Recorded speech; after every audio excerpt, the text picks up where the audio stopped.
call our meeting to order. It is 6:01 and declare that we do have a board quorum present. If you will please stand for our invocation, which will be led by Mr. Dunn, and then our pledges of allegiance that will be led by Jerry. That's right. Heavenly Father, Lord, we just we thank you for blessing us the way that you have, and just thank you for a beautiful day, for another day, Father. You know the weather's hot. It's where we live, and we love this place and love this area, and we'll get through it. Father, we thank you for tonight and for the business that we need to take care of. Just pray that you just direct us and help us make the right decisions.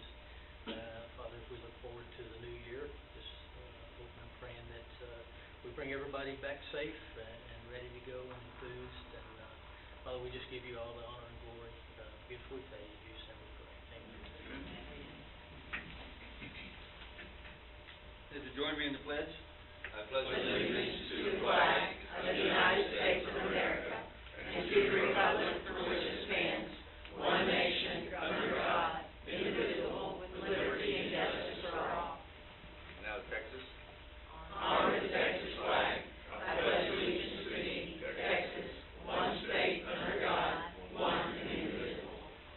All right. I would like to ask our board to make its way to the front as we transition into our awards, achievements, and recognitions time. I will now turn the presentation over to Mrs. Carla.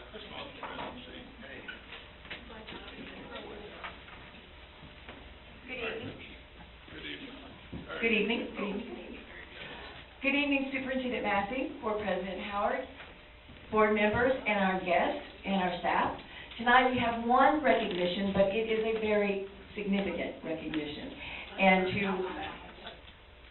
to do this will be our Deputy Superintendent, Mr. Jay Whitehead.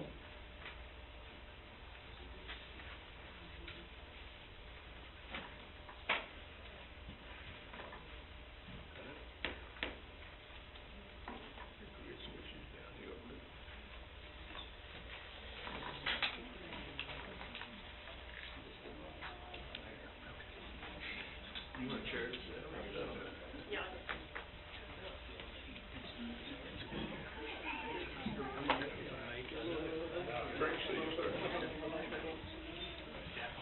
Oh, God. Good morning. Good afternoon. Oh.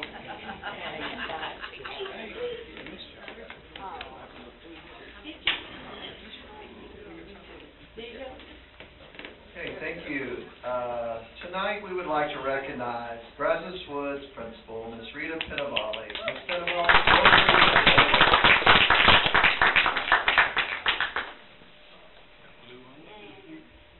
all right, Ms. Pinavale was recently named one of the top 50 women leaders of Houston for 2023 by the Women We Admire, and most recently, one of the top 10 female leaders to watch by the World's Leader magazine. We could stop there, but tonight we want to draw our attention to another special recognition. Brazoswood High School Principal Ms. Pinavale has been inducted into the Jostens Renaissance Hall of Fame, a prestigious recognition given to outstanding educators who have made a significant impact in their schools and communities. Jostens recognizes the successes and achievements of the nation's finest educators. The selection process for this award involved a thorough review of data and documentation, as well as recommendations that support and validate all winners. Principal Pinavale, who has been serving as the principal at Brazoswood High School for 8 years, was selected for her dedication to creating a positive and engaging school culture that fosters student success. Under her leadership, the school has implemented various programs that promote academic excellence, character development, and student involvement. At this time, we have a short video for you.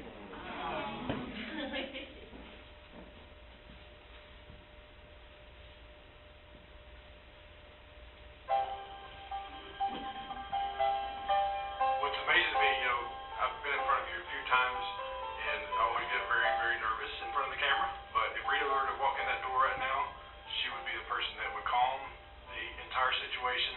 I think that's what's so special about her, is that her leadership, her ability to pull everybody together and make a special event for her students, her campus, everything. everybody that she comes into contact with. Build a culture of pride, a culture of giving. Our campus is one of the best campuses around. People know Brazoswood for the good things. We win numerous awards from blood drives to community events, and that's because of the culture she's built here at Brazoswood. And it's just a great example of how leadership can really pull people in, make them comfortable, and really allow them to be themselves. I know that you put in so much of your heart and soul, and it's so special to be able to recognize you for the Johnston's Renaissance Hall of Fame. Mrs. Pinto Valley, congratulations. I know this is just an awesome award for you, and you truly deserve it. So thank you for all you do. Being named to the Hall of Fame it's a full collaboration of individuals. It's not me. It's the collaboration with the community, a strong support system. Everything that we do, it's always we, us, them. It's not I. So the Hall of Fame means everyone together, that we have held consistent measures for our students. We've created a fun and inviting atmosphere, a culture where they want to be there and they learn and they achieve at high levels. The ever-changing platform of Renaissance has given us the ability to reach students that we may not have been able to reach before and create an environment where all students means all and everyone comes to learn. Just want to thank everyone for giving the opportunity for myself and Brazoswood to create this lasting impression and for Johnston to give us the ability to reach our students.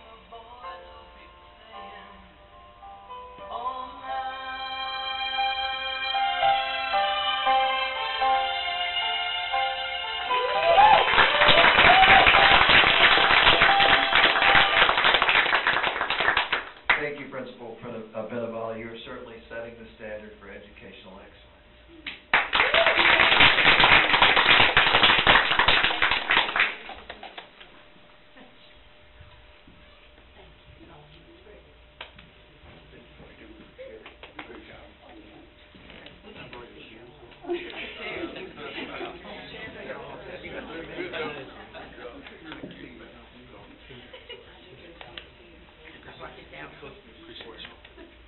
I've been 8 years over here since like, just 8 years. You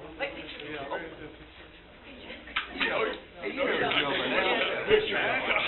You know the drill by now. You never get away with that picture. Put that thing in park. Beep, beep, beep, beep. There you go. Got it all turned around now.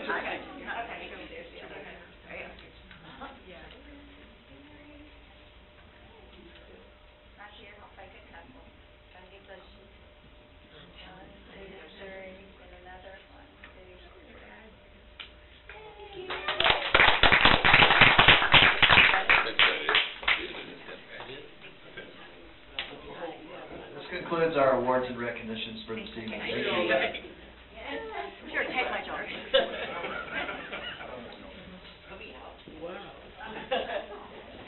Now you're moving.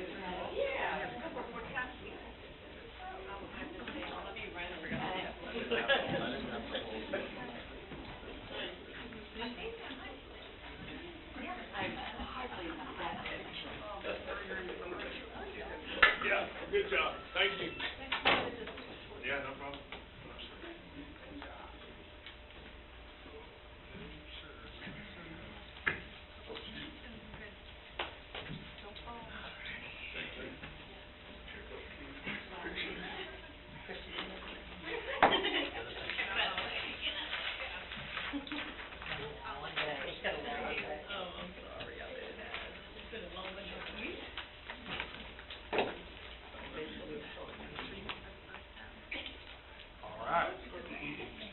Time in accordance with BISD local, the board will provide an audience with individuals who have signed up prior to the meeting to address the board. Tonight we do not have any folks who have signed up, so we'll move on to the next item. The next item that we have is our public hearing. We will ask Ms. Rebecca Kelly to conduct the public hearing to discuss the ESSER 3 use of funds and return to in-person and continuity of service plans. This is a public hearing, so Also, audience participation is invited at the conclusion of the presentation. Ms. Kelly. Thank you. Good evening. It is my pleasure to conduct a public hearing on the ESSER III use of funds and the return to in-person and continuity of services plan. Notice of this public hearing was published on the district website on June 16th and in the local newspaper on July 8th. Tonight's public hearing is an ongoing requirement under the American Rescue Plan Act, which provided the district $21.1 million in ESSER III federal funding. The ESSER III funding was appropriated to help safely reopen, mitigate, and sustain safe operations of schools throughout the coronavirus pandemic and to address the learning loss due to the closures and other disruptions caused by the pandemic. The intent of this public hearing is to provide an update and opportunity for any stakeholders to provide input on both the safe return to in-person and continuity of services plan and also on the district's use of funds plan. The first plan is the return to in-person instruction and continuity of services plan, which must include how it will maintain the health and safety of students, educators, and other school and district staff, which is required to be reviewed at a minimum of every 6 months until September of 2023. This review will be the last review per TEA, and the plans will remain posted on the district's website until the grant carryover year ends on September 30th, 2024. The return to in-person plan is available on the district's website in both English and Spanish. Mr. Whitehead and Ms. Kirshner have reviewed the current protocols. The protocols outlined in the plan continue to be aligned with TEA and the CDC guidelines, and currently there are no revisions to the plan. The ESSER III Use of Funds Plan documents and summarizes how the district has allocated the ESSER III funds. The Use of Funds Plan is also available on our website in both English and Spanish. While this plan is not required to be reviewed every 6 months, like the Safe Return Plan, we are required to solicit input and feedback from stakeholders if the plan is revised. At this time, we are revising the plan to add the BISD loyalty retention stipend that Ms. Kirshner will present later this evening. The 88th Texas Legislature was in session this spring and concluded with meaningful legislation for school funding. We do anticipate that the governor will call a special session to take up school finance, including the basic allotment, which would then provide additional funding for Brazosport ISD to provide a cost of living raise, which would be in addition to the loyalty retention stipend being presented tonight. The Brazosport ISD remains committed to providing compensation increases to retain and attract quality teachers and staff. Since both the plans require that the district obtain stakeholder feedback when reviewed and revised, the district released a survey to stakeholders via School Messenger, the district's website, and on social media to collect feedback prior to updating the plans. We're also conducting this public hearing to give another opportunity for stakeholders to provide feedback. We did have 318 responses, with the 2 largest groups of respondents being parents or family members of students at 44%, and the next largest percentage at 36% being teachers. The remainder of the responses were from other groups such as district and campus administrators, auxiliary and paraprofessional staff, nurses, and other school personnel. The areas of learning loss, recruiting and retaining high-quality staff, the social-emotional well-being of staff and students, and the ongoing health and safety of students continue to be a focus from our stakeholders. The use of funds plan was revised on July 6th. The revision aligns with the stakeholder input and district needs.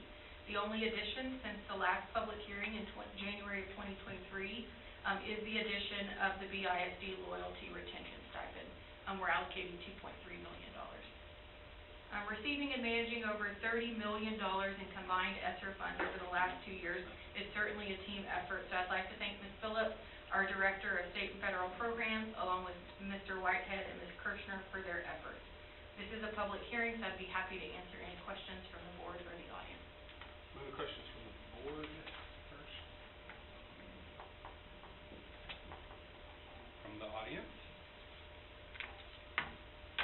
All right. Thank you. Hearing none, thank you, Ms. Phillips. We will now close the public hearing.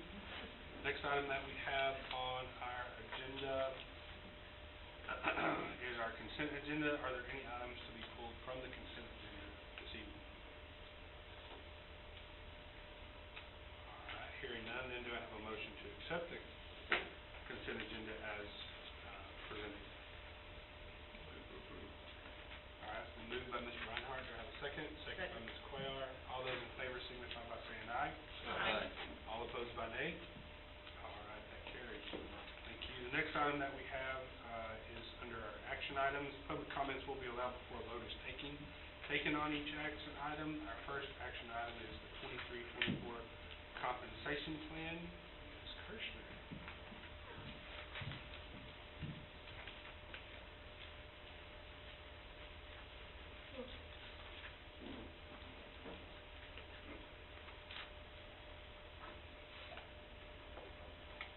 Good evening. It is my pleasure to share and propose related actions for the 23-24 compensation plan. With the close of the 88th legislative session, Governor Abbott has called a special session where school districts across the state of Texas await the much-needed reforms to support the funding of public education related to the impacts of inflation and the much-needed boost for teacher salaries. Tonight, I will revisit TASB proposed actions with you related to the compensation plan and share with you about employee benefit plan updates.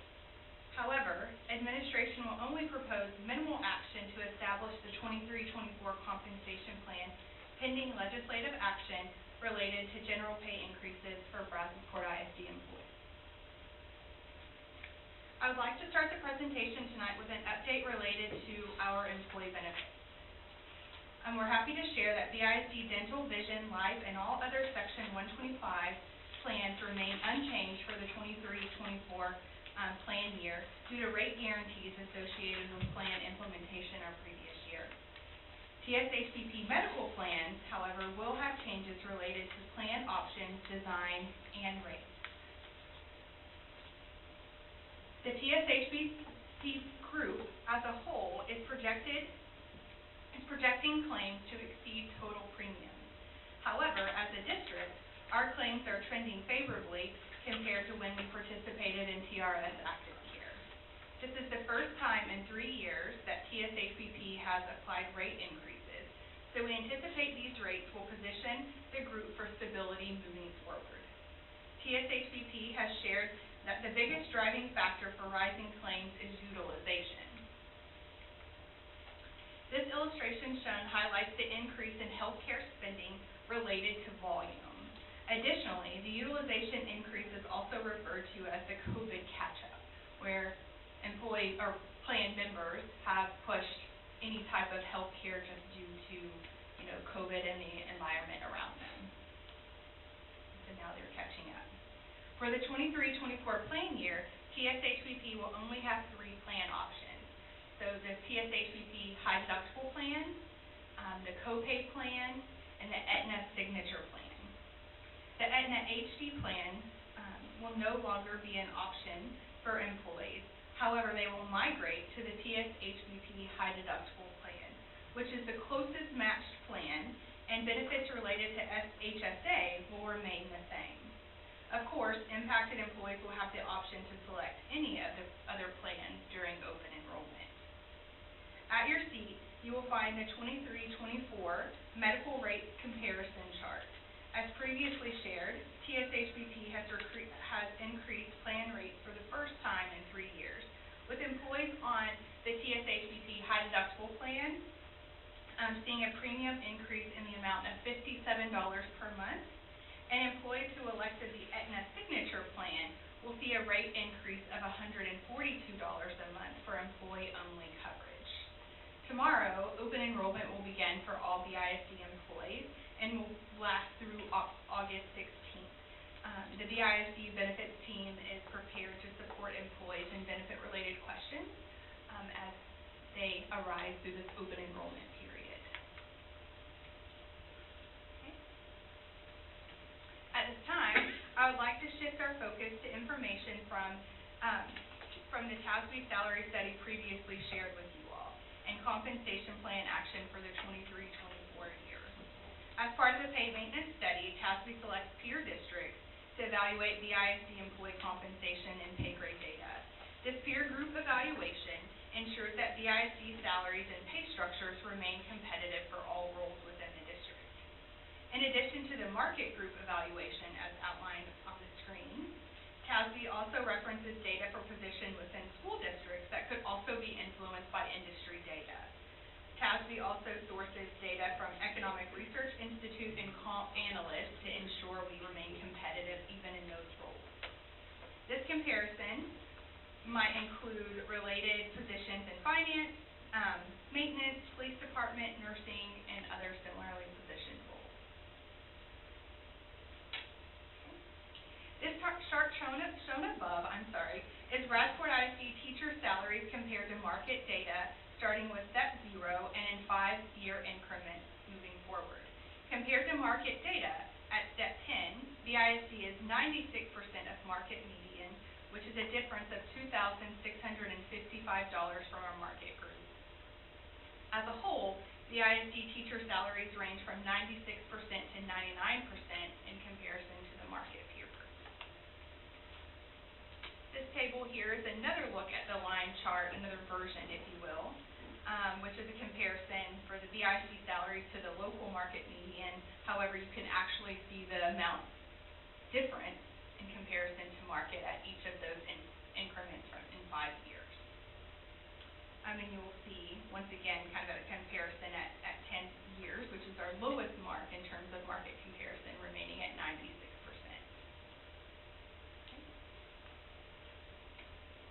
So not included in the base pay data that was previously shared on those slides, BISD teachers are also eligible for stipends that are specifically related to their teaching assignments and content areas. BISD continues to set the standard and provide stipends equal to or greater than market median. This list is not inclusive of all stipends BISD teachers are eligible for. However, this is a comparison data provided by CASB for more common stipends offered by the district in instructional capacity. So you'll see, specifically speaking, like bilingual, how Bradford ISD, that stipend is from $4,500 versus our peer districts at $3,400. So really valuing a lot of those critical needs stipends or positions. In addition to the teacher salaries, TASB also reviews compensation for central administration, campus administration, professional roles, clerical and paraprofessional, instructional support, and auxiliary roles throughout the district, comparable to market data. The table above outlines each pay group, and you'll see the actual employee pay compared to market ranges from 96% to 100%. The campus administration pay group is actually the one that reflects at 96% of the market data, and this difference is primarily related to the number of duty days assigned to campus administration at Bradford ISD. The actual daily rate comparison ranges from 98 to 101% of market median. On the following slides, I'll review the TASB recommendations as a result of this pay study. So recommendation 1 is to implement pay structure adjustments to align with the market data. This includes adjusting the minimum and maximum for each pay grade to ensure strong starting salaries and midpoints that align with our market groups.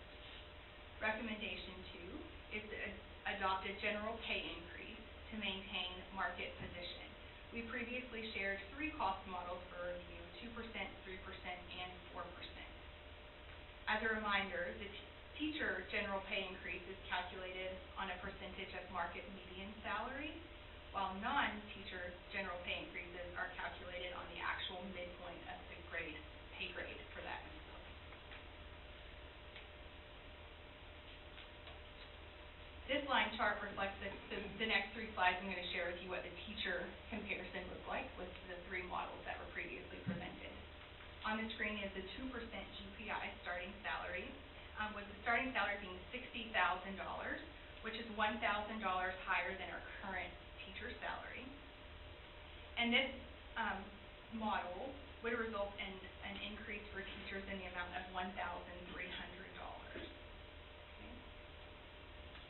The data shown on the chart, the orange is the BISD teacher salaries, with the blue being our market median and the green showing where the line would go to current market data if this model was implemented, I'm sorry. Cost model 2 reflects a 3% general pay increase, and the starting teacher salary would be $60,500, which is $1,500 higher than our current starting salary.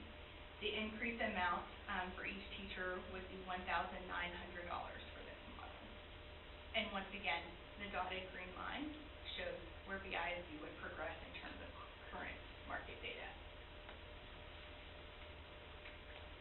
And last, this chart reflects the 4% GPI with a starting salary of $61,000 for teachers, which is $2,000 higher. And BISD teachers would receive $2,600 in terms of a general pay increase at 4%. And then once again, you see the green line just trend upwards in terms of the market data.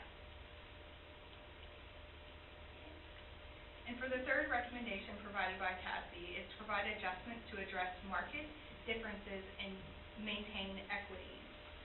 This includes increased pay to at least 1% above minimum and an additional strategic adjustment of additional 1% of midpoint if the total adjusted pay is still below 88% of the midpoint for that pay grade. On the next 3 slides, I'll put all 3 of those recommendations together and share the total cost for each of them. So the total budget impact of Model 1, which includes the 2% general pay increase, is approximately $2.3 million. So you'll see the pay group, the general pay increase, the total amount, the adjustments that were reflected in recommendations 2 and 3 for the total estimated increase amount per budget. Okay. So $2.3 million for Model 1 at 2%. On cost model 2 at 3%, you'll see the approximate cost of $3.3 million. So once again, $3 million for the general pay increase plus those adjustments. And last, the budget impact of a 4% general pay increase is approximately $4.3 million. So the general pay increase $4 million, and as that increase goes higher in terms of the percentage, the adjustment decreased somewhat, but we still land close to $4.3 million at a 4% cost model. Since the March board meeting, TASB has further recommended that school districts wait on the implementation of general pay increases as a result of potential legislative action. Legislative action is expected in September or October of 2023. Based on the TASB recommendation, Brazosport ISD administration proposes the approval of the 23-24 compensation plan and approval of the compensation plan, that plan with no change to the pay ranges, so the actual min and the maximum of the pay grades, and or any stipends currently established in the 22-23 compensation plan. So really just as is, moving forward in terms of those pay grades and stipends until we have legislative action where we would make those adjustments. Brazosport ISD values employees and desires to compete to attract and retain the best staff for our students and community. The district remains committed to proposing a 23-24 general pay increase for BISD employees upon notification of legislative action from the 88th legislative session and or related special sessions. The ISD administration will adhere to any and all applicable laws and board policies to go back and amend the 23-24 compensation plan and budget to include the implementation of a general pay increase for BISD employees. Administration recommends that the Board of Trustees approve the compensation plan and associated actions as presented. And I will be happy to answer any questions at this time. So just to be clear, any decisions made in September or October will be retro to the first of the school year? Yes, that would be included in our proposal to the board at that time. Any other questions from the board? Yeah, I got a couple. On the plan, how many people will that affect? Do we know? About 100. The one that's being removed, Yeah. yes, 100. Yeah. A little less than 100. And I assume they've been communicated They actually will be receiving their own communication. They've probably started to receive that, directly from TSHBP, and then our team will also be connecting with them. From a budgeting standpoint, how does that work? Are we like putting a placeholder in for this, or how does that work from a budgeting standpoint? So we'll adopt the budget without the pay increase, and then any compensation action taken later will have a associated budget amendment with it. So we're proceeding to budget without a raise at this point. So the action we're taking right now is just to approve the plan, it's not giving the exact amount. Correct. Until we see what we're doing. Okay. This allows us to implement the hiring structures, pay structures for all new employees to come in on the steps. And so we have the ranges as established currently, implemented in the 23-24 compensation plan, which we would then go back and adjust based on whatever action we present to you all and that's approved. Okay. Thank you. That increase is pretty significant. That's about 2.5%.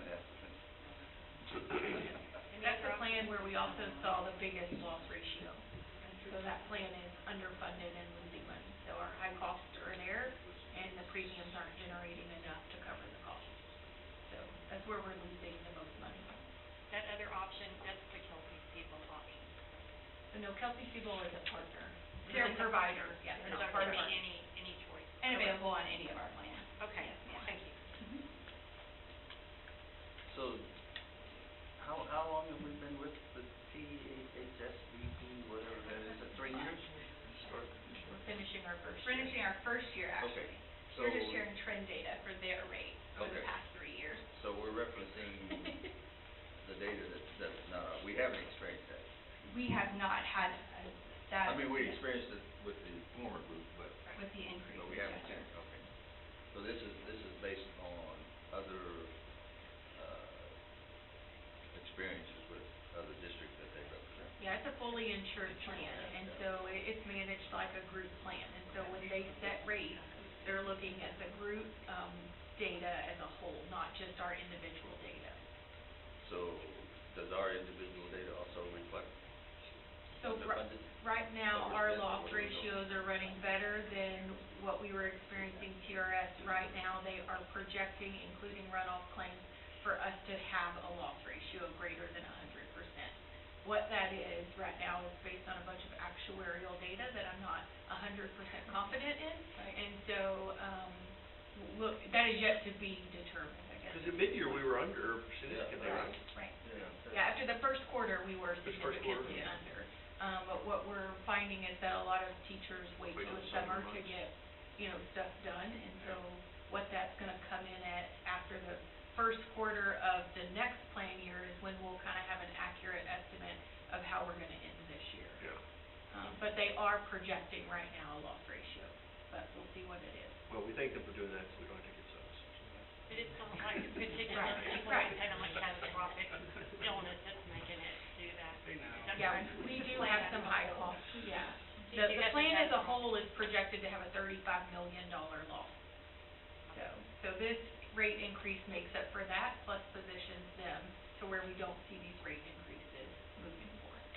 So, and again, I mean, historically, they haven't had a rate increase in 3 years, which maybe wasn't the smartest move, looking back Yeah. at where we are today. But we don't anticipate year-over-year increases like we were experiencing in TRS. And the overall plan designs are still significantly better for our employees, minimizing their out-of-pocket expenses when they need to utilize their insurance. So, okay. That's just, so we're in the throes of beginning at this point. Okay. On our market district, based on, our fellow districts here that we get compared with, we know that some of those have already had approved a percentage increase. Yes, sir. Clear Creek was considering 3%, I guess. Fort Bend was a bunch, wasn't it? Didn't they do like 4%?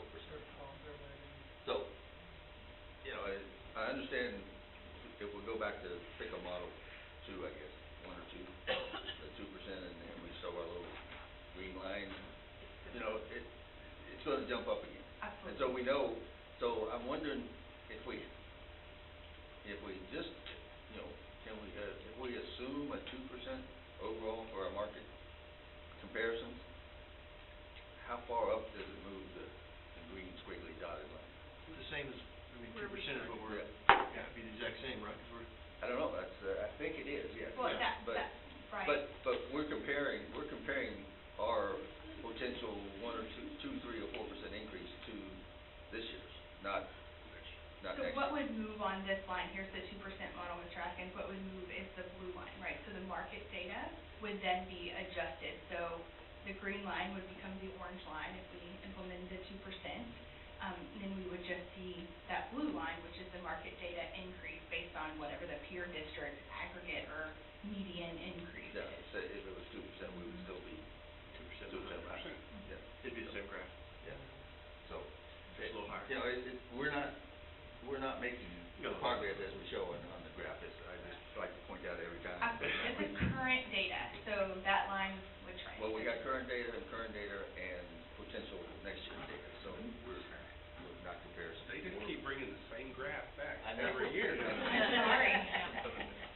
And I have some great ideas for Ms. Kelly, to really make significant impacts to this line, but we also want to be very responsible financially, so appreciate you, Ms. I'd like to Kelly. remind you that right now we have a $10 million projected deficit. Everybody needs a pooper.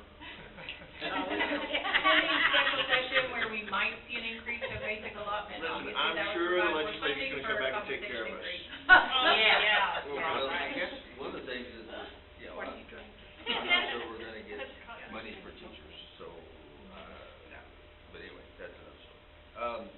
But I guess I still have, whichever model we use, I still have, you know, have a concern of our 10 to 25-year teachers we're still low. Yeah, we're still behind. And we seem to, even though we do this plan every year, we still seem to be, you know, still dropping down from that level. So anyway, this is something we need to consider earlier next year and see what we can do. I know the adjustments are there and the compensation plan with it shows that, but still, it's still a concern. Great. Can we review, I may have been asleep when you passed by this, but the demographics for the experience of the teachers, the pretty little pie chart? I have that slide hidden, I'm not sure Oh, if, okay. yeah, Well, anyway, Ms. Mendoza could hide it, but our average is approximately 11 to 12 years of experience for our teachers. Right, I guess that's what I was looking at, 890 teachers, you know, the 1 to 5 years is still, you know, 30%, so, I guess my point is, from 11 to 25 is really 36%, so it's not as high as you would thought it would be. So from the regards of being below the line and flying a little behind. And we'll continue to propose adjustments in that range. A lot of the discrepancies started coming in after House Bill 3, where we were adding so much to more experienced teachers.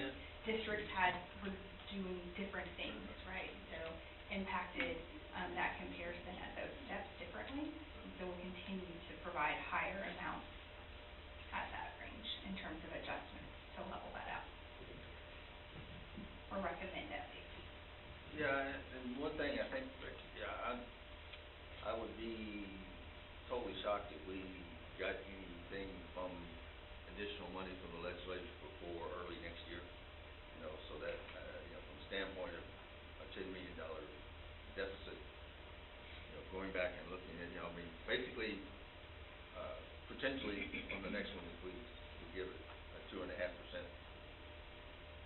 one time, which is not the raise that goes over 9 or 10 months, but I think we need to be looking at that very carefully, you know, for 2, 3, 4, whatever we determine, and look at it very closely if we want to, you know, make it starting 6 months or something like that, because I think it's going to be a while before we will get any money, and have my doubt that it'll be this year anyway. So, okay, that's it.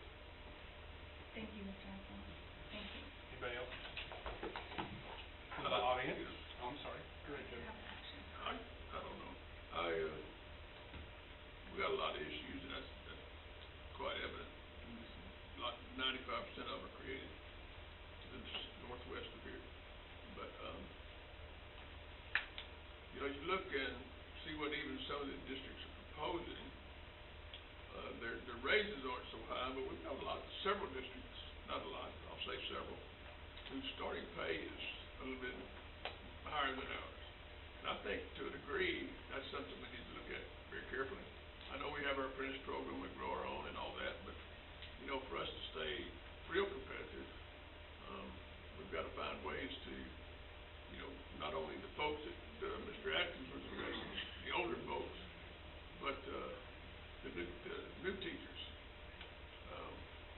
Looking at some of the data, we're $1,500, maybe $2,000 behind some of them, and that's not. I think that needs to be addressed at some point in time when we get all this money that we don't have. Do something with it. Some of those districts who are proposing that higher pay actually have a bigger deficit than we do. Yeah. So I don't know what that means the next 1 or 2 years. They may be counting on a lot more than they're gonna get. So. Well, that's true, but it's just, I'm just, never mind, I'm leaving it.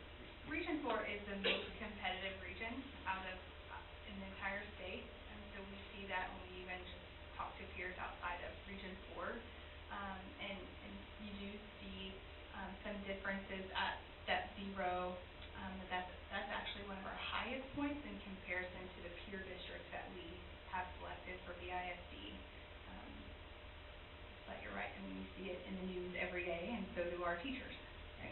Seeing different amounts. You got north of Houston, you got so many districts that are right there, they can go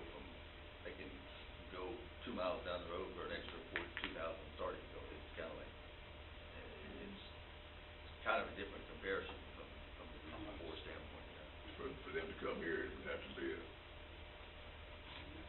significant for that. Any other questions? And I do have a recommendation. Which is one of the reasons we've got such great facilities. A lot of the other selling points that, I mean, that's what we work So far to get Yeah.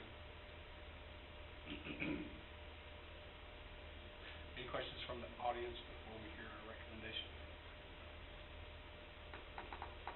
All right, Ms. Gresham. Administration recommends that the Board of Trustees approve the compensation plan and associated actions as presented. Move for approval. Second. It's been moved by Scott, seconded by Didn't mean to choke you up. No. So, all those in favor signify by saying aye. Aye. All opposed by nay. All right, that carries. For the first time ever, I look forward to coming back for a quiz time. Talk about compensation and related actions for BISD employees. Careful what you wish for.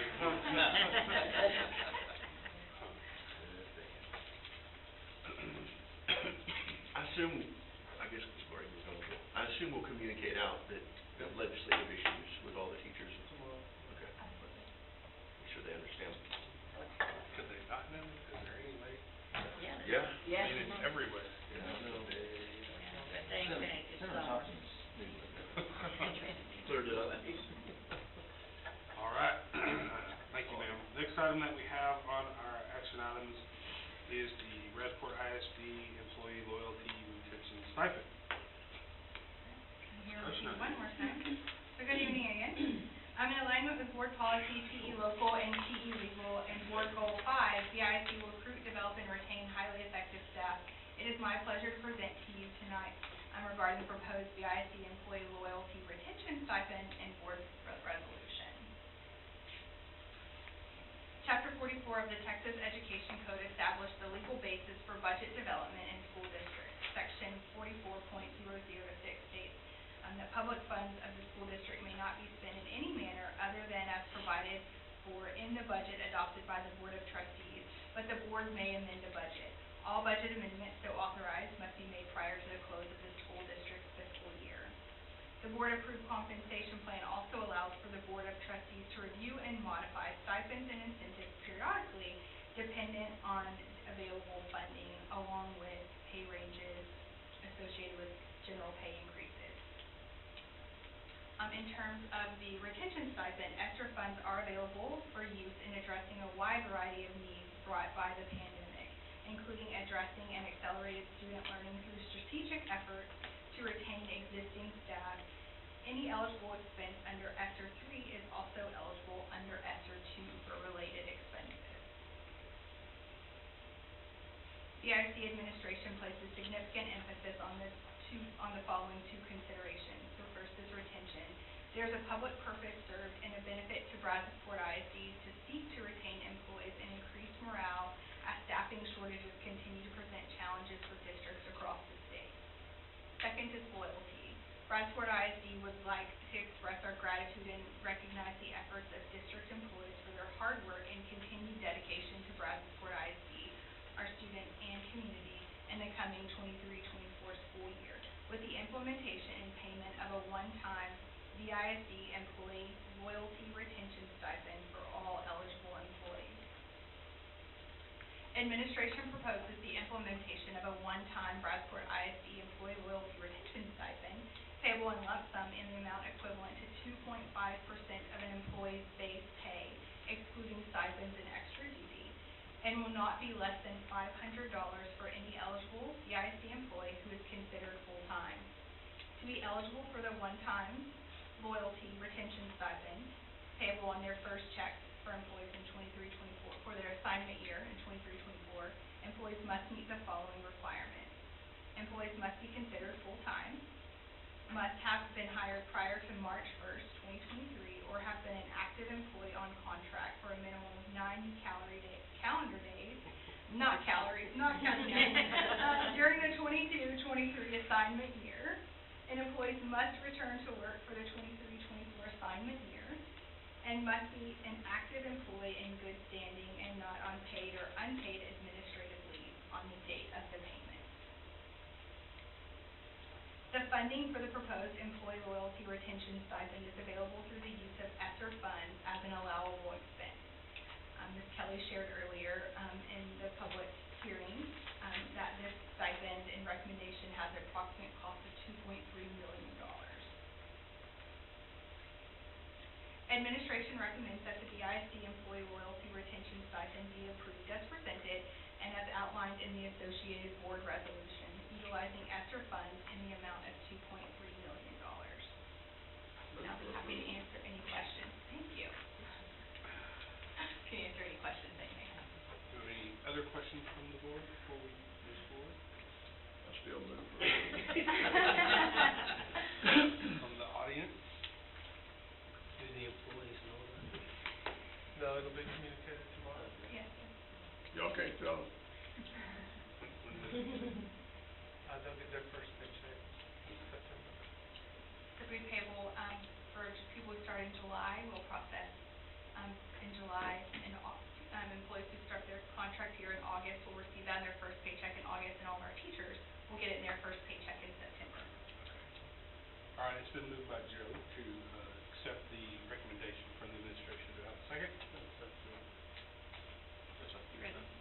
Second by Mr. Dunn. All those in favor signify by saying aye. Aye.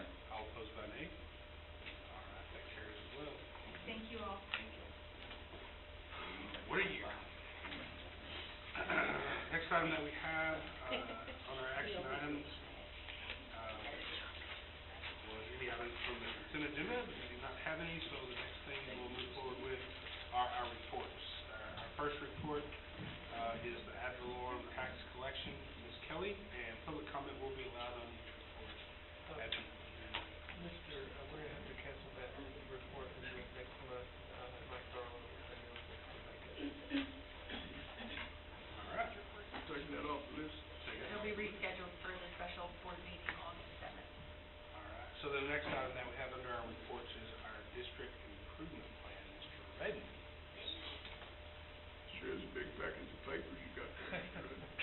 I promise I'm not reading all. Part of them are what I'm reading, the other part are in case Mr. Atkins has a lot of questions. I'm trying to be prepared. You can rephrase that to answer Mr. Atkins' question. I will do my best. Good evening, and in alignment with board policy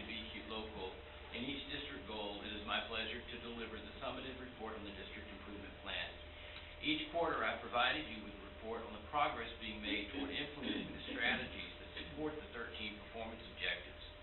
The summative evaluation, however, evaluates the level of attainment of the district performance objectives. A performance objective is evaluated as either exceeded performance, met performance, significant progress made toward meeting performance, some progress made toward meeting performance, or no progress toward meeting performance. Of the 13 performance objectives in this year's district improvement plan, 2 exceeded performance, 8 met performance, and significant progress was made toward meeting performance on 3 of them. Strategies are not evaluated in the summative evaluation. Instead, a determination is made that the strategy was accomplished, meaning that it was implemented and accomplished its intended outcome and can be discontinued. Or the strategy will be continued or modified, meaning that the strategy was either an intended multi-year strategy, an effective strategy that the campus wants to continue with modifications based on the results of the comprehensive needs assessment, or was partially implemented and needs more time to accomplish the intended outcome. The strategy could also be discontinued because it was either identified as ineffective in supporting the attainment of the performance objective target, or it was not implementable. You can see by this graphic that 67.4% of strategies were marked as accomplished, 29.1% were marked as continue, modify, and 3.5% were marked as discontinued. Although this is a report on the summative review of the district improvement plan, I've also included the graphics on this and the next slide of the results of the summative reviews of the campus improvement plans. This slide illustrates elementary school campuses. I've included the graphics on these slides as an attachment in your board book, and all of the elementary school campuses met or made significant progress on most of their performance objectives. These campuses evaluated performance objectives as significant progress made toward meeting performance if STAR results were used as their performance targets. STAR results will not be received until August. Once received, the performance objective evaluations will be adjusted to reflect the actual STAR results.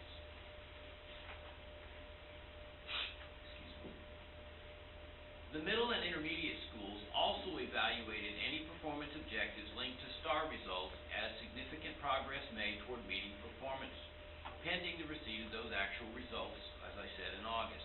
The high schools, however, received their disaggregated STAR EOC results, so they were able to assign a final rating to their STAR-aligned performance objectives. Brazosport High School made significant progress on one of their STAR-aligned performance objectives and exceeded performance on their second one. Brazos Wood High School made some progress toward meeting one of their STAR-aligned performance objectives, exceeded performance on the second one, and met their performance objective target on the third one. Brazos Success Academy met or exceeded the performance objective on each of their STAR-aligned performance objectives. We begin now our review of the summative evaluation of the DIP with Goal 1. The first performance objective was one of the 3 House Bill 3 goals. The percent of third grade students that score meets grade level or above on STAR reading will increase from 47% in 2021 to 60% by June 2026. The performance target for this year was 53% meets grade level. Since we're awaiting STAR results for grades 3 through 8, it was evaluated as significant progress made toward meeting performance. The second performance objective, which was the district's second House Bill 3 goal, read, the percent of third grade students that score meets grade level or above on STAR Math will increase from 47% in 2021 to 63% by June 2026. The target this year was 53% meets grade level, and again, since we are waiting for STAR results, for grades 3 through 8 was evaluated as significant progress made toward meeting performance objective. Both of those will be revisited once the results are received and be reevaluated. The third performance objective under Goal 1 was the third House Bill 3 goal. The percentage of graduates that meet the criteria for CCMR will increase from 58% in 2019, which was the COVID year, to 70% by August 2026. The CCMR goal measures the performance of 2022 graduates. The target for this year was 64%. Preliminary results indicate that 65% will earn CCMR credit, and I need to make a correction. We measure it on the 2023 graduates, and we track them throughout the course of the year. So our target was 64%, and preliminary results indicate that 65% will earn CCMR criteria, so the performance objective was evaluated as exceeded performance. This rating was updated in the copy of the district improvement plan you had in tonight's board book, because that report came in very late. And I want to tell y'all, last year, our projected result was 62%. That's exactly where we hit. So feel very confident that 65% will be where we hit. The fourth performance objective of Goal 1 was the district's House Bill 4545 goal. In 2022-2023, BISD campuses will provide accelerated instruction to all student groups that are not achieving their full potential in order to close achievement and growth performance gaps. This performance objective was evaluated as met performance, as all campuses provided accelerated instruction to qualifying students. Once we receive STAR results in August, we will evaluate the impact campuses made on improving student achievement and growth performance.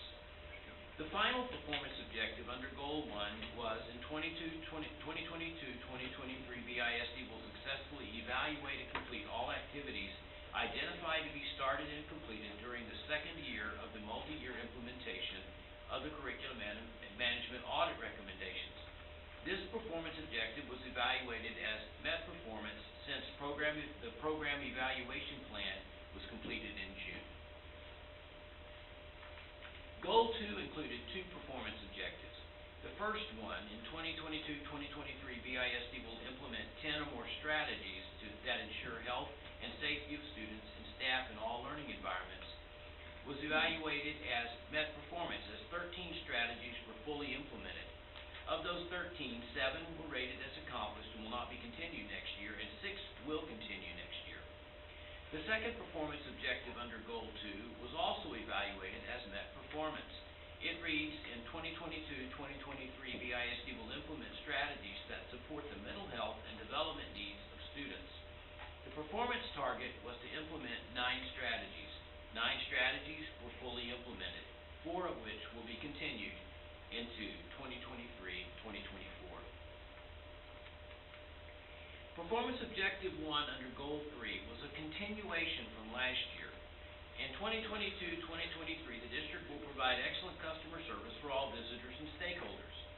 This year, the district provided customer service training to all frontline staff, and then followed up that training with random visits and phone calls to campuses to evaluate their customer service.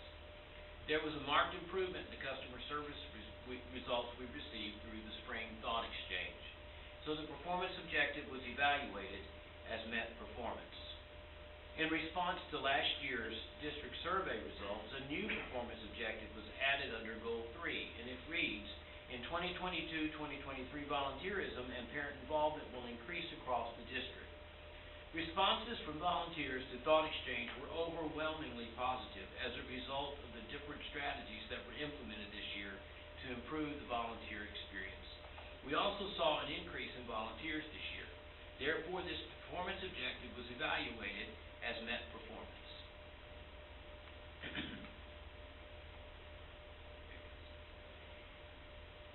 There were 2 performance objectives under District Goal 4. Both were evaluated as met performance. The first was in 22-23, BISD Technology will implement activities that will improve the technology infrastructure and support BISD initiatives. The performance target for this year was full implementation of each activity. All 6 activities were fully implemented, and 5 were rated as accomplished and will not be continued next year. The one that is being continued is the very final step that's actually happening this summer with across the street with our situation room. So it's near done. The second performance objective was in 22-23, BISD will allocate state and federal funds to support the overall program of the district and address learning results, resulting in all student group meeting or exceeding the math and reading meets grade level targets for the early literacy and numeracy goal, or the 53%, and a 10% or more improvement in meets grade level performance on all STAR exams for each racial, ethnic, and special program population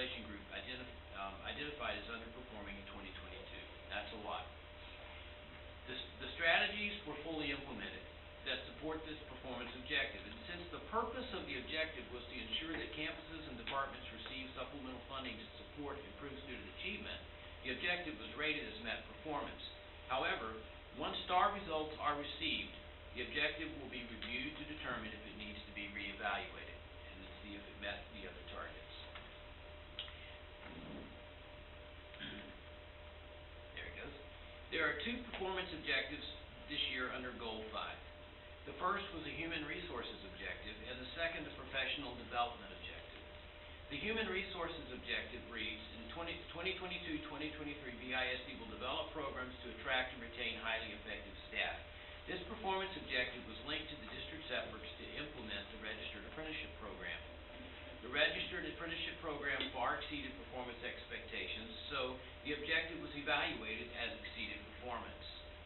The second performance objective was in 22-23, BISD will ensure that teachers are receiving high-quality professional development that will support their efforts to improve classroom instruction and student performance. Evidence supports that improvement was made in classroom performance. However, since this performance objective is also linked to improving student performance, this performance objective was rated as significant progress made toward meeting performance pending the receipt of star results for grades 3 through 8. This concludes the report on the District Improvement Plan Summative Review. At this time, I'm happy to answer any clarifying questions you may have. Any questions from the board? Ms. Reddy?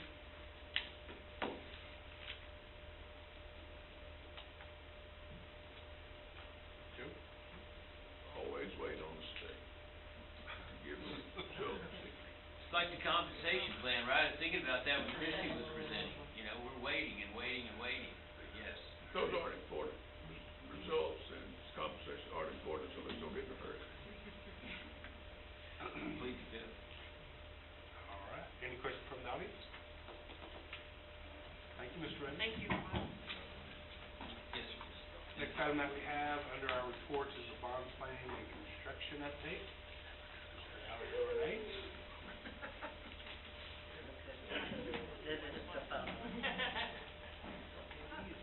Good evening. In accordance with Board Policy CP Local, it's my pleasure to present the 2019 Bond Program Planning and Construction Update. As of July 17th, total POs issued are 82.94% completed or in progress.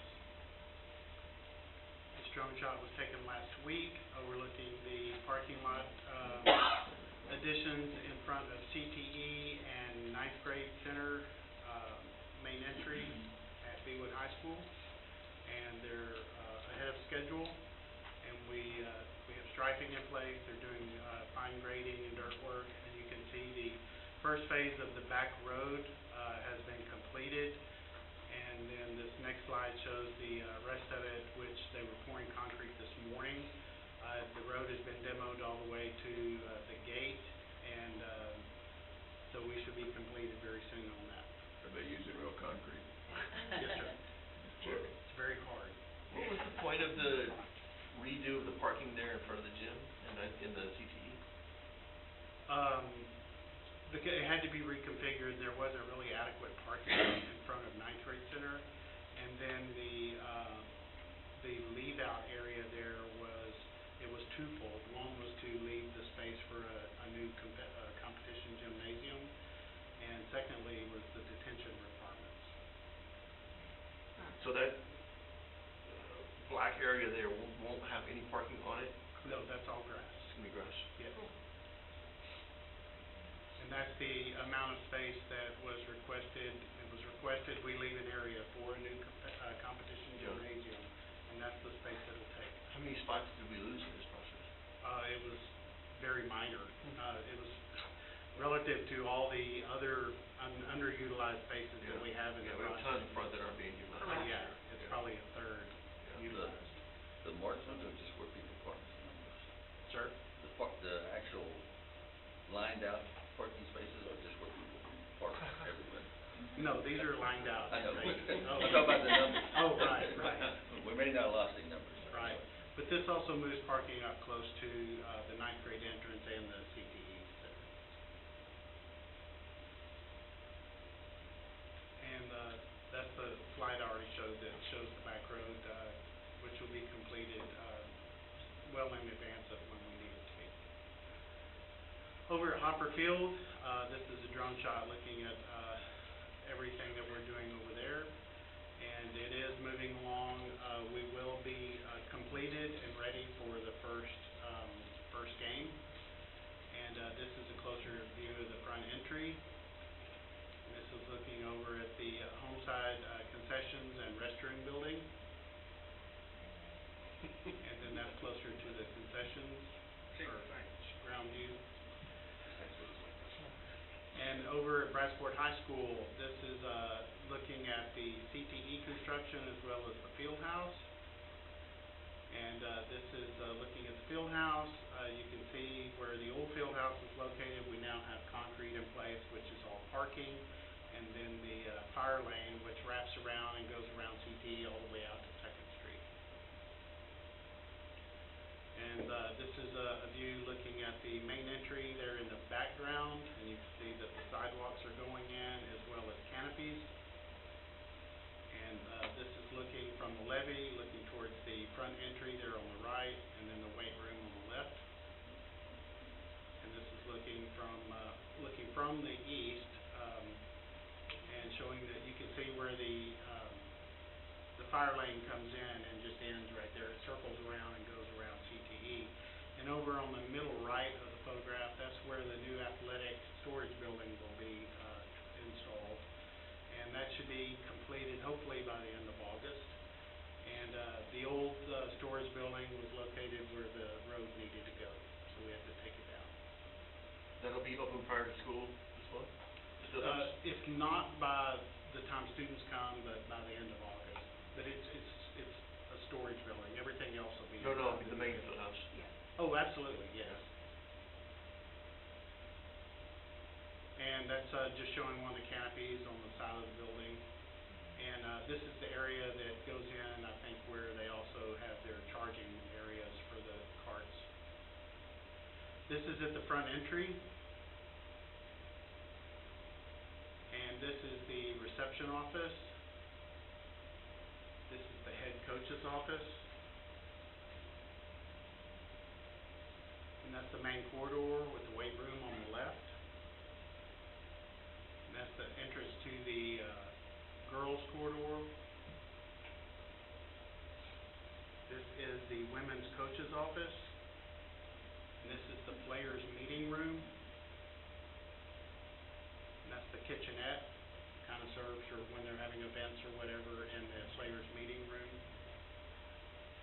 This is the offense-defense coordinator's office. And then there's the weight room. It currently has the flooring going in, and soon as the flooring's completed, the weight room equipment will be installed. Is it here, is the equipment in the district? Sir? Is the equipment in the district? No, but it's being stored, it's available, but it's by the vendor. Okay. And that is looking down the main corridor, looking towards the front entry with the weight room on the right. There will also be a lot of graphics in this building, similar to what we have over at Beewood. This is the, which coach's office? They all start looking the same. Oh, this is the trainer's office.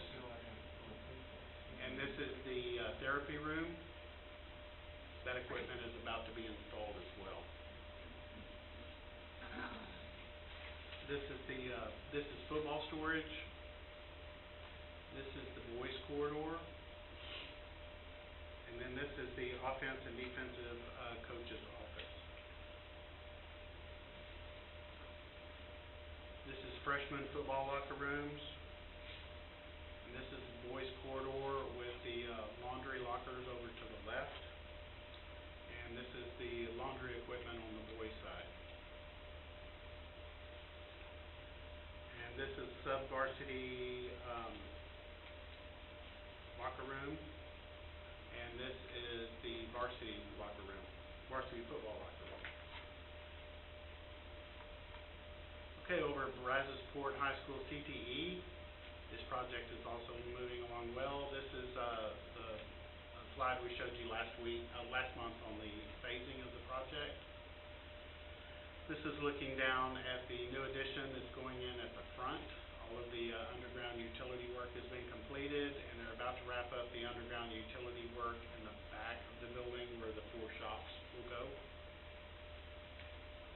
This is at the main corridor.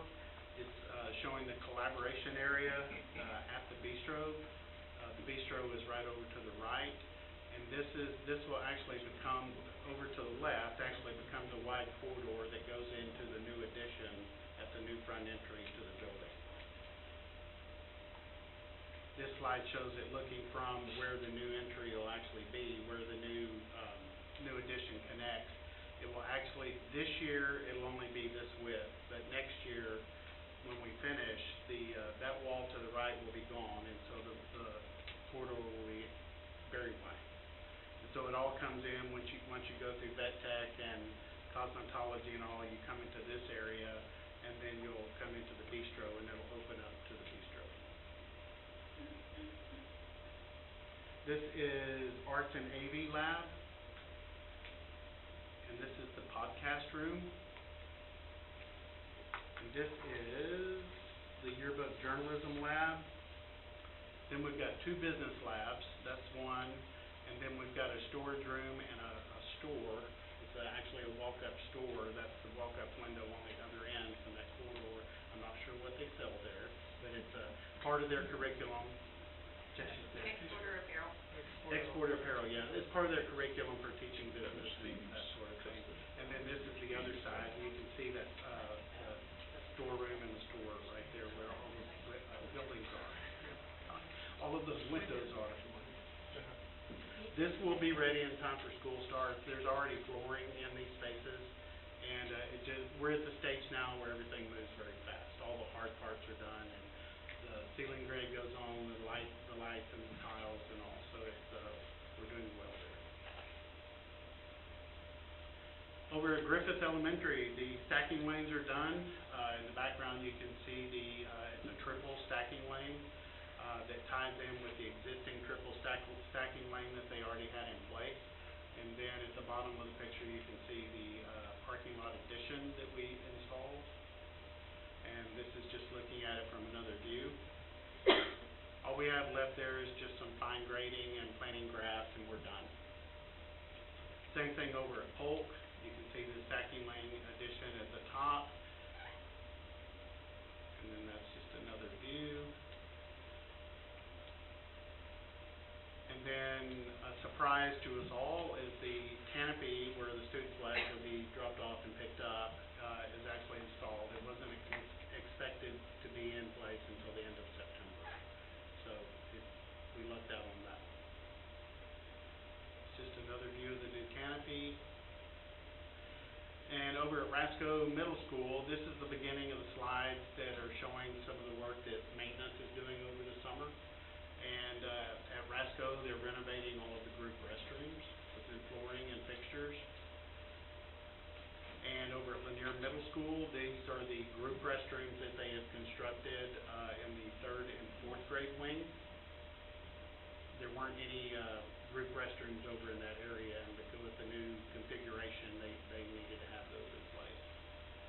Over at Stephen F. Austin, there is a new canopy in place, and it utilized some of the existing structure and all, but it's definitely a major improvement to that canopy that was there. This is the new track.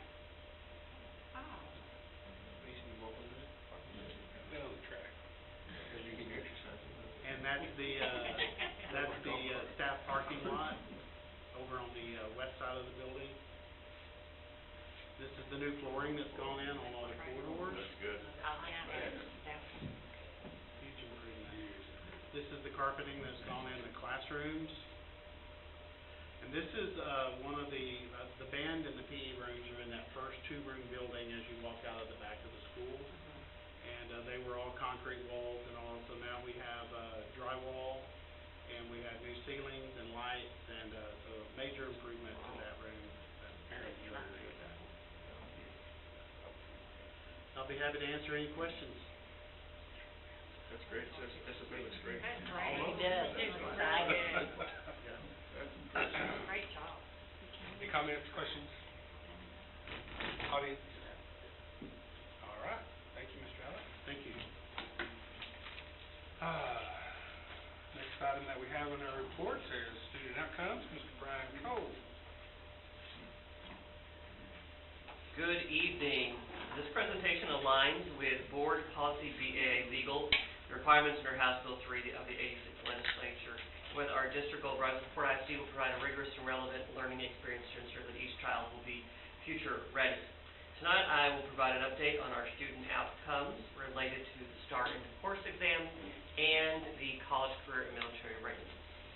The board goal for college, career, and military readiness reads that the percentage of graduates that meet the criteria for college, career, and military readiness will increase from 58% to 70% by August 2026.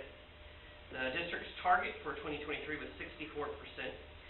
As you consider the CCMR goal, I think it's important to note that it is a lagging indicator. The performance of our 2022 graduates will be reported in 2023 state accountability, and the 2023 graduates this year will be reported in the 2024 state accountability. However, we do have the preliminary data from the 2023 school year that I'll expand upon for you tonight. It's important to note that the state did raise the bar the middle of this school year for what it takes to achieve an A. When we started the school year, the report card said you had to get a 60. When we ended the school year, the report card said you had to get an 88 to get an A. So we do have plans in place for next year as we aim to more rapidly increase our percentage of CCMR graduates. The college, career, and military readiness indicators were first measured in 2017 for state accountability. As you look at this slide, you'll see that there are several different ways that a student can earn CCMR credit, and they do change from year to year. The most prevalent ways that we see in our district are meeting the Texas Success Initiative criteria, or TSI. That's met by taking the ACT, SAT, TSI, or college prep courses. The meeting criteria on advanced placement exams, earning dual credit, or earning an industry-based certification. We do have students that meet many of the other criteria, including several students that enlist in the military each year, but those are our largest areas. This year, we continued our quarterly meetings with each of the campuses, tracking anticipated progress for our students who are classified as seniors related to college, career, and military readiness. While we do not have all of the data just yet, we do anticipate that the district will have met the target for 2023, with our district being right at or slightly above the goal of 64% for this year. We see that all of our for both Brazosport, Brazoswood, and the district, we would have been A-rated if we had the same criteria that we started the year with over 60%. AP results are the information that's still pending, but we just got those in this morning. So hopefully we'll be able to check a few more students off as having met college, career, military readiness with those AP results. As we move into next year, we do plan to continue improving our student performance related to college, career, military readiness. We'll continue our regular monitoring and support meetings with campuses to continue to provide assessment opportunities such as the the SAT and TSI, provide free opportunities to earn college credit through dual credit and AP exams. We'll also continue to provide CTE programs of study with aligned certification exams. But one of the most critical components that we've changed for this coming school year that has been successful in other districts is requiring that college, career, and military readiness be earned prior to granting the privilege of off periods. So we do anticipate that will have a significant impact for our graduating class this upcoming year. Other districts have seen significant improvements in college, career, military readiness when there's a required component for a privilege. Campuses begin communicating these expectations during course registration in the spring. And once again, these plans will be incorporated in district and campus improvement plans that come to the board for approval later after the beginning of the start of next school year. At this time, we'll take a turn and take a look at another high school related student outcome, the STAR end-of-course exams. Please remember that we do not receive 3 through 8 exam results until August. So as we move to the end-of-course high school exams, this chart shows the 2023 performance and the 2022 performance for Brazosport ISD and the state at the meet performance level. Keep in mind that a 60% is what it takes for an A at the meet performance for state accountability. In the cyan row at the bottom, what you'll see is BISD's performance increased in nearly every subject area, except for Algebra 1, where we were outperforming the state by 9 percentage points this year, which is in the green row on the 2023 In English 1 and 2, along with U.S. history, we have worked to close the gap with the state, and English 1 and 2 is now only within a couple percentage points of state performance. So it's exciting to see that our students and campus teams continue to strive for excellence with continued improvement. That gap with the state continues to shrink for end-of-course exams. This next slide shows similar information, but also includes our campus performances at Brazoswood, Brazosport, and for Algebra 1 at our intermediate schools for each of the areas tested. Generally, what you'll see here is that campuses mirrored the trend with the district in improvement in all areas but Algebra 1, where we continue to outperform the prior year, except for Algebra 1, where we already outperformed the state. As we seek to continue to improve our performance for end-of-course exams, our district will remain focused on improving instruction by providing job-embedded professional development from coaches in each of the content areas. We'll continue to focus on our Tier 1 instructional priorities by improving implementation. Our curriculum team will generate even more strategies and activities for use in classrooms within our curriculum. Instructional rounds and walkthroughs with a focus on best practices will continue as well. We'll be sure to celebrate all of the best practices that we see and provide support in areas where practice can improve. This information is report only. No board action is required, and I'm happy to answer any questions that you may have. Questions from Mr. Cole? Board? Algebra 1, people struggled a little bit, huh? We're ahead, it's on the green line. No, in the course. Yeah. Yes, it dropped. We're down to 39. We are. What happened? I may need to double check those scores. There's something a little off there that I'm looking at it right now. So let me double check those and update those, because that does not add up based on the other. Yeah, I don't see how it could be 54% if we're 39 and 54. Yeah. I don't know a lot about averaging, but I know. That should not be that way. I'm sorry, but you're also in that 54%, aren't you adding the Algebra 1 from all the junior highs as Oh, well? yes, thank you, yes. That's a great point. Yes, all of those Algebra 1s are included there, yes. Even for middle school? Even for the middle school. So for the districts, under Algebra 1, you see the 60% includes all the intermediate schools as well. I wonder if that should be a 59 instead of a 39. You don't think so? Maybe too high there.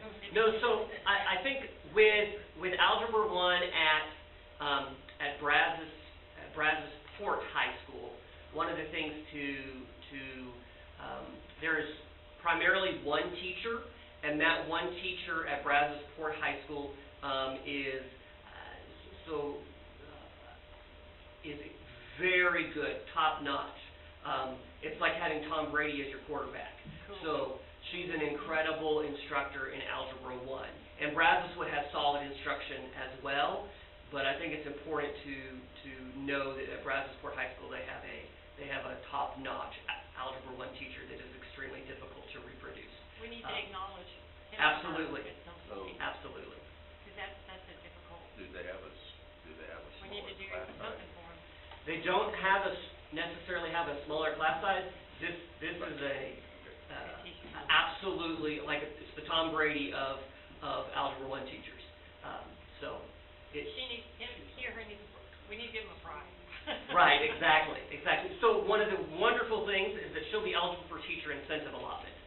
And I'm willing to bet that when we look at all the scores, that she may very well be one of those that qualifies for teacher incentive allotment, and that there would be additional incentive pay tied to that down the road. So That's a tough course for a lot of folks. right.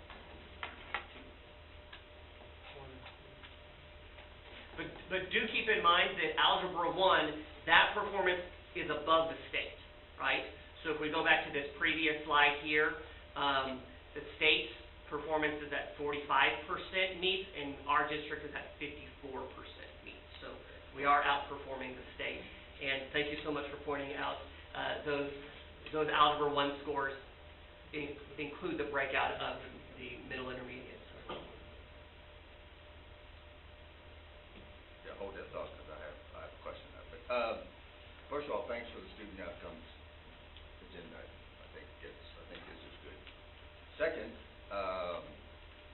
the data that you supply in the board update, compacts a little more. I think it's better than this, I'll be honest. So it gave me a lot more.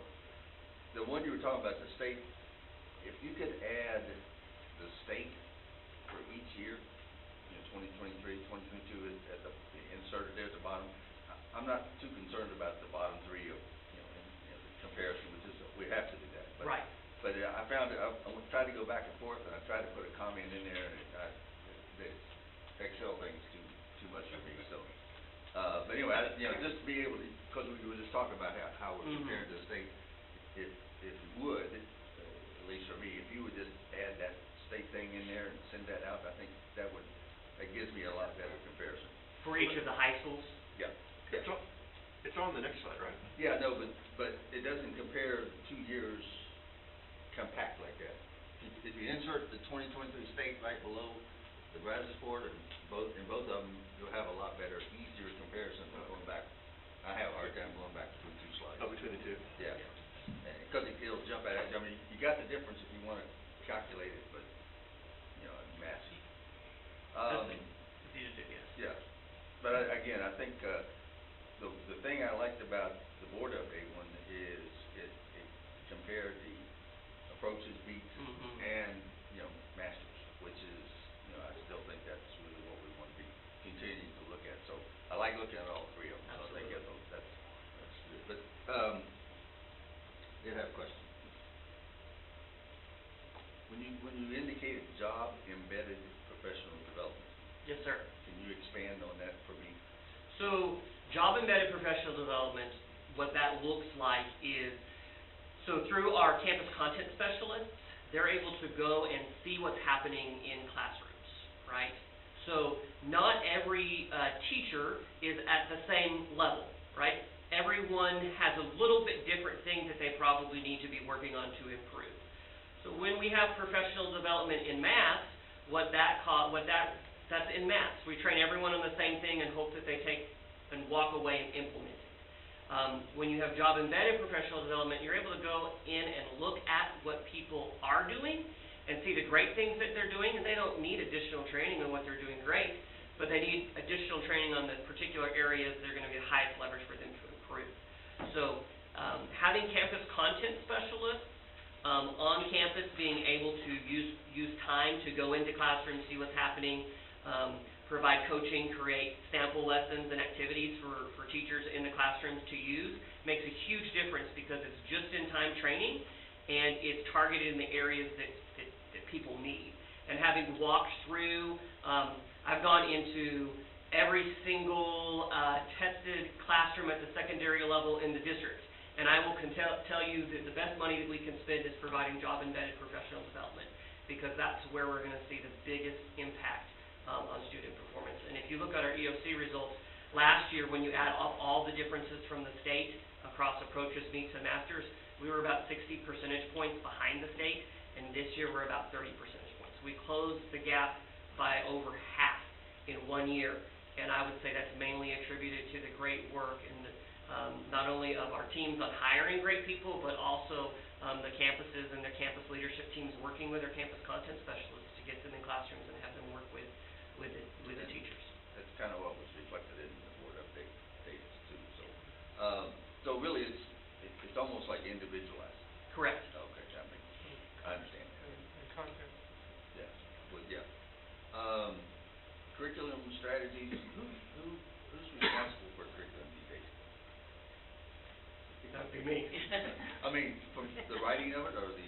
So the writing of it is multi-layer, right? So kind of at the most foundational level, we have our TEKS, and then that builds upon the TEKS that provides us a general foundation is the TEKS resource system that kind of gives us the scaffold, and then we build on top of that scaffold. So we have curriculum coordinators that work to build teams. Part of our leadership development among teachers across the district is our curriculum coordinators work to grow teachers that can write meaningful strategies and meaningful activities within our curriculum for sample lessons. And the campus content specialists are part of the expectation for them is that they're also writing meaningful components of the curriculum. But the main components that our teachers and campus content specialists work on are the sample lessons and activities versus some of the other components.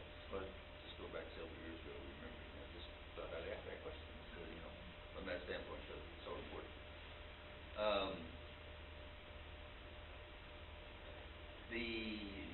So, do teachers have lesson plans these days?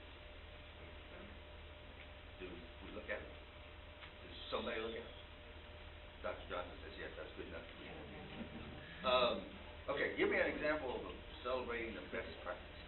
So one of the things that we commonly do is in the district-wide newsletter, we highlight a teacher in a particular subject area for some of the great things that they're doing, and spread that information around with them. And normally there's something that one of the coordinators goes around and appreciates with them as well. That's one way that we celebrate. Other ways that we celebrate is when I'm going through a classroom and I see some great practices, I will leave a note for that teacher, and sometimes I'll even email the teacher and the principal saying great things that I've seen in the classroom. It's a wonderful, you'd be surprised at how meaningful that can be. Do we get this in the Do we see this? The bulletin, The BISD bulletin. staff bulletin, every other week, every other Friday.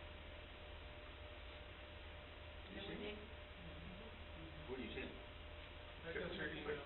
Oh. Yeah, yeah, Sure. yeah. I don't get it. Yeah. It's I'll the bet- best part. Yeah. I don't get it, anyway. It goes to your school email. Oh, Yeah, I'll double check. I only have 14. Because you would read them. Yeah, I only have 14 emails in my inbox, so it's not lost. There's a link you click on it. You click on Well, that now link, you- it'll bring it up. Yeah. So now she's telling me it was an email, now she says you got to click on it. Well, no, I mean, Yeah. it's on the board update that Cynthia sends out. Yeah, but Sharon sends a bulletin, Yeah. but, I can, Yeah, must be looking at this. I'll look to see if you're on there. We'll double check. Okay, good. Yeah. The staff Yeah, there you go, bulletin, it's just, you click on every it, it other opens week, up. Just a comment here, looking at the survey, the ESSER survey that was put out, and I assume it was, whatever, 36% was teachers or something like that inputted back. There was a lot of good things said about professional development. I just thought that was interesting. So I think this to me seems like it'd be a lot more effective. But I know you have to have the overall, because you got to. Absolutely. But it was interesting that was brought up more than several times, so I quit. Any other comments? Board? Audience? Questions? Great. Thank you, Ms. Cole. Thank you. Next item that we have on our agenda are our board committee reports. Do any board members have anything to share? All right. Our next scheduled meeting, we have a special board meeting that will be held on Monday, August the 7th, and then our regularly scheduled board meeting will be August the 15th at 6. Next item that we have is our executive session. It may be called for the purposes permitted by the Texas Open Meetings Act, Texas Government Code Sections 551.071 through 551.146, Sections 551.071, consultation with attorney, Section 551.071, or any agenda item, Sections 551.072, for the purpose of discussing the purchase, exchange, lease, or value of real property, Section 551.074, personnel matters, appointment, employment, evaluation, reassignment, duties, discipline, dismissal, or complaint, and Section 551.074, the superintendent summative evaluation, Section 551.082, for the purpose of considering discipline of a public school child or complaint or charge against personnel. We will be back.